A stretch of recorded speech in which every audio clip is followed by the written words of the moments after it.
Let us look at proposition number 72 of book 10 of Euclid's Elements. The proposition says, if two medial areas incommensurable with one another are added together, the remaining two irrational straight lines arise, namely either a second bimedial or a side of the sum of two medial areas. Okay, let's see how we can prove this. Let AB and CD be two medial areas incommensurable with each other. Now there are two possibilities. AB is greater than CD or AB is less than CD.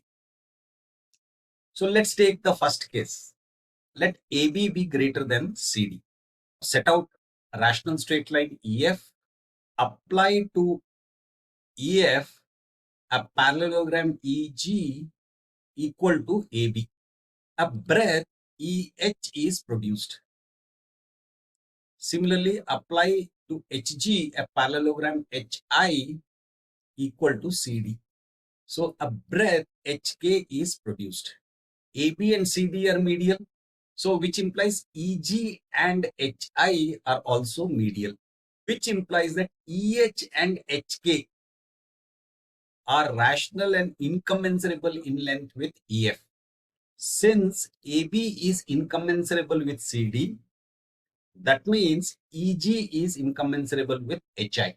And we know that this proportionality exists. EG is to HI as EH is to HK. Figures between the same parallel lines are proportional to their bases.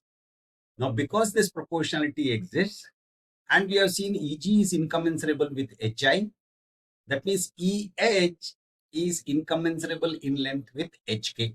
So, EH and HK are rational and incommensurable in length. That means that sum EH plus HK, which is EK, is a binomial. EH square, the square on EH, is greater than the square on HK by the square on a straight line which is either commensurable or incommensurable in length with EH. Again, two cases. So let it be commensurable in the first case. Both EH and HK are incommensurable with the straight line EF. Why? Because EH and HK are, remember, bases of medial areas. And EF is rational. So they are incommensurable with the straight line EF. Therefore, EK is the third binomial. If an area is contained by a rational EF and a third binomial EK, what does that mean? The side of the area EI is second bimedial. And remember, EI is equal to AD. So we can say the side of the area AD is second bimedial. So we have shown that a second bimedial arises when two medial areas are incommensurable with each other and they are added together.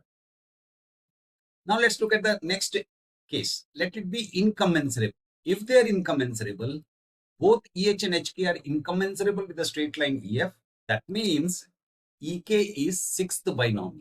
And if the area is contained by a rational EF and a sixth binomial EK, that means the side of the area EI is the side of the sum of two medial areas. And since EI is equal to AD, the side of the area AD is the side of the sum of two medial areas. So we have shown that if two medial areas incommensurable with one another are added together, the remaining two irrational straight lines arise, namely either a second bimedial or a side of the sum of two medial areas.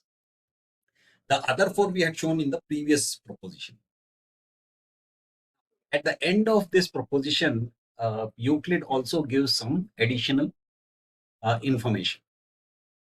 He says the binomial straight line and the irrational straight lines after it are neither the same with the medial nor with one another. And he goes on to describe that. For the square on a medial, if applied to a rational straight line, produces as breadth a straight line rational and incommensurable in length with that to which it is applied. But the square on the binomial, if applied to a rational straight line, produces as breadth the first binomial. Okay.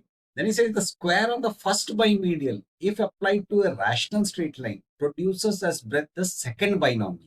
The square on the second bimedial, if applied to a rational straight line, produces as breadth the third binomial. The square on the major, if applied to a rational straight line, produces as breadth the fourth binomial. The square on the side of a rational plus a medial area, if applied to a rational straight line, produces as breadth the fifth binomial.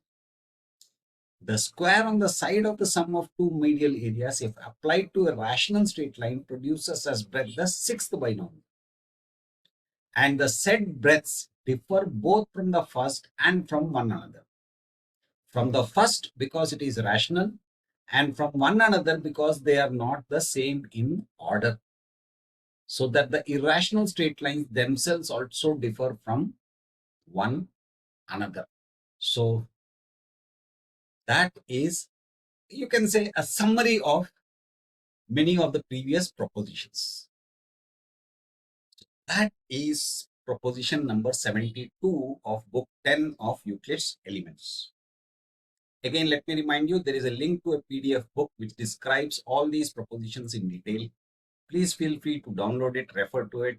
And if you think somebody else can also benefit from it, please do share. That's it for now.